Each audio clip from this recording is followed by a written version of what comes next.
Истории инки из Лапландии. Сага о Чайве Луовда. Древнее пророчество. Часть 1. Но ничего не исчезает навсегда. Ни свет, ни тьма, ни любовь, рожденная между ними. И вот однажды над тундрой вновь поднялся весенний ветер. На священном озере Сиида появились два лебедя, белое крыло и черное крыло. Саэлья и Гувлас вернулись. Теперь они летели иначе не как свет и тьма, не как два мира. Они летели как одно дыхание. Лебеди опустились на воду озера Сиида, и оно встретило их тихим светом, словно давно ждала их возвращения. Вода не дрогнула, она засияла, и в этом сиянии между ними возникло нечто новое, тихое, светящееся, живое. Сначала это был лишь отблеск, как отражение звезды в воде, но свет стал расти. Он переливался то мягким белым сиянием, то глубокой черной глубиной.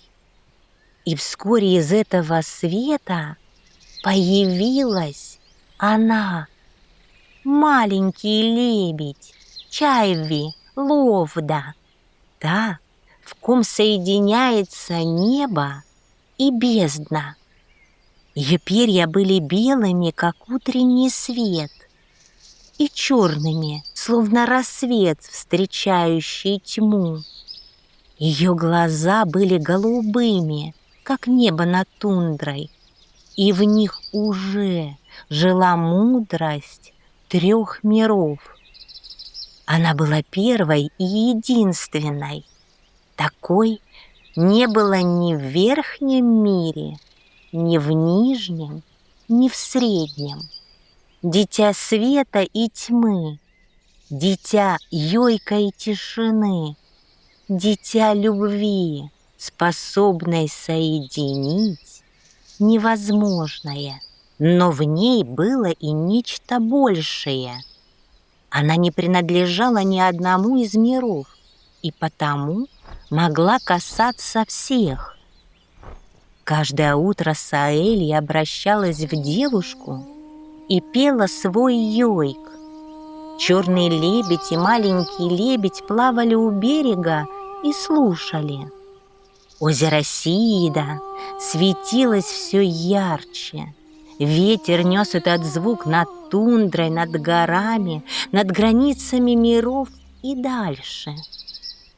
После йойка Саэлья вновь становилась белым лебедем, и они втроем плавали по озеру и кружили над тундрой. Звук йойка мягко коснулся границ Нижнего мира, и словно теплый свет сквозь толщу камня проник в его безмолвные глубины. Суолло-Мадда медленно подняла взгляд вверх, сквозь тьму, сквозь камень, сквозь древнюю неподвижность, и увидела своего сына Гувласа. В этот миг ее сердце сжалось, словно впервые за долгие века вспомнила, как это чувствовать. Любовь матери не исчезает никогда.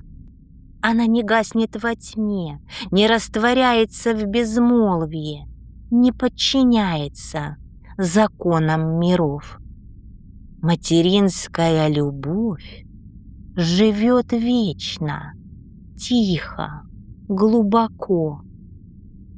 Она посмотрела на него, не отрывая взгляда, и сердце ее разрывалось от бесконечной тоски. В этой тоске не было крика, лишь тяжесть, древняя, как сама тьма, и такая глубокая, что ее невозможно было исчерпать. Она понимала, им не суждено больше никогда встретиться. Ее сын выбрал не ее, не свой мир. Он выбрал свет. Суолло Магда не могла подняться в средний мир, а ее любимый сын Гувлас больше не мог опуститься в нижний. Между ними пролегла граница из самой судьбы, и никакая сила не могла ее разомкнуть. Она протянула к нему руку, но коснулась лишь пустоты. И тогда тишина вокруг нее стала еще глубже. И вдруг, сквозь слезы, сквозь тьму, сквозь дрожащую грань миров, она увидела, как маленький лебедь подплыл к ее сыну. В глубине его глаз вспыхнуло нечто знакомое, тихое, древнее. Ее Суолло Магда замерла.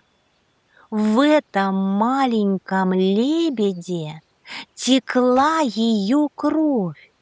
Кровь Нижнего мира, кровь тишины, кровь бездны. Но не только она. В нем жило и другое. Свет, дыхание ветра, живая вода. И что-то третье, то, чему еще не было имени. Сердце матери безмолвия дрогнуло. Впервые за вечность в нем родилось нечто новое. Не только тоска, не только боль, а едва уловимое восхищение. Она смотрела на маленького лебедя, которого не должно было существовать, и понимала, это не просто дитя ее сына, это начало того, что изменит все. Ее пальцы сжались в пустоте. «Мое!» — едва слышно прошептала она, и голос ее растворился в глубинах.